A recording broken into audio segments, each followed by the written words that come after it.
ॐ तव कथामृतं तप्तजीवनं कविभिरीरितं कल्मषापहं श्रवणमङ्गलं श्रीमदाततं भुवि गृह्णान्ति ये भुरिदा जनाः।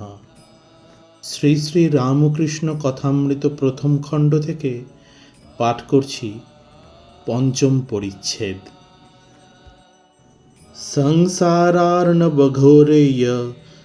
कर्णधार स्वरूपक नमस्त रामकृष्णाय तस्मै श्री गुरवे नमः। ভক্তির উপায়। মাস্টার বিনীতভাবে প্রশ্ন করলেন, ঈশ্বরে কি করে মন হয়? ঠাকুর শ্রী রামকৃষ্ণ বলছেন, ঈশ্বরের নাম গুণগান সর্বদা করতে হয়, আর সৎসঙ্গ। ঈশ্বরের ভক্ত বা সাধু এদের কাছে মাঝে মাঝে যেতে হয়। সংসারের ভিতর ও বিষয় কাজের ভিতর রাত দিন থাকলে ঈশ্বরে মন হয় না। মাঝে মাঝে নির্জনে গিয়ে তাঁর চিন্তা করা বড় দরকার। প্রথম অবস্থায় মাঝে মাঝে নির্জন না হলে ঈশ্বরে মন রাখা বড় কঠিন। যখন চারা গাছ থাকে তখন তার চারিদিকে বেড়া দিতে হয়। বেড়া না দিলে ছাগল গরুতে খেয়ে ফেলে। ধ্যান করবে মনে, কোণে ও বনে, আর সর্বদা সৎ সৎ বিচার করবে। ঈশ্বরই সৎ, কিনা নিত্য বস্তু, আর সব অসৎ, কিনা অনিত্য। এই বিচার করতে করতে অনিত্য বস্তু মন থেকে ত্যাগ করবে। মাস্টার আবারও বিনীতভাবে বললেন, সংসারে কি রকম করে থাকতে হবে? গৃহস্থ সন্ন্যাস, উপায় ও নির্জনে সাধন। ঠাকুর শ্রী রামকৃষ্ণ আবারও বলছেন, সব কাজ করবে কিন্তু মন ঈশ্বরেতে রাখবে। স্ত্রী, পুত্র, বাপ, মা সকলকে নিয়ে থাকবে ও সেবা করবে যেন কত আপনার লোক, কিন্তু মনে জানবে যে তারা তোমার কেউ নয়। বড় মানুষের বাড়ির দাসী সব কাজ করছে, কিন্তু দেশে নিজের বাড়ির দিকে মন পড়ে আছে। আবার সে মনিবের ছেলেদের আপনার ছেলের মতো মানুষ করে, বলে আমার রাম, আমার হরি, কিন্তু মনে বেশ জানে এরা আমার কেউ নয়। কচ্ছপ জলে চড়ে বেড়ায়, কিন্তু তার মন কোথায় পড়ে আছে জানো? আড়ায় পড়ে আছে, যেখানে তার ডিমগুলি আছে। সংসারের সব কর্ম করবে, কিন্তু ঈশ্বরে মন ফেলে রাখবে। ঈশ্বরে ভক্তি লাভ না করে যদি সংসার করতে যাও, তাহলে আরও জড়িয়ে পড়বে। বিপদ, শোক, তাপ এসবে অধৈর্য হয়ে যাবে, আর যত বিষয় চিন্তা করবে ততই আসক্তি বাড়বে। তেল হাতে মেখে তবে কাঁঠাল ভাঙতে হয়, তা না হলে হাতে আঠা জড়িয়ে যায়। ঈশ্বরে ভক্তিরূপ তেল লাভ করে তবে সংসারের কাজে হাত দিতে হয়। কিন্তু এই ভক্তি লাভ করতে হলে নির্জন হওয়া চাই। মাখন তুলতে গেলে নির্জনে দই পাততে হয়। দইকে নাড়ানাড়ি করলে দই বসে না। তারপর নির্জনে বসে সব কাজ ফেলে দই মন্থন করতে হয়, তবে মাখন তোলা যায়। আবার দেখো, এই মনে নির্জনে ঈশ্বর চিন্তা করলে জ্ঞান, বৈরাগ্য, ভক্তি লাভ হয়। কিন্তু সংসারে ফেলে রাখলে ওই মন নীচ হয়ে যায়। সংসারে কেবল কামিনী কাঞ্চন চিন্তা। সংসার জল, আর মনটি যেন দুধ। যদি জলে ফেলে রাখো তাহলে দুধে জলে মিশে এক হয়ে যায়। খাঁটি দুধ খুঁজে পাওয়া যায় না। দুধকে দই পেতে মাখন তুলে যদি জলে রাখা যায় তাহলে ভাসে।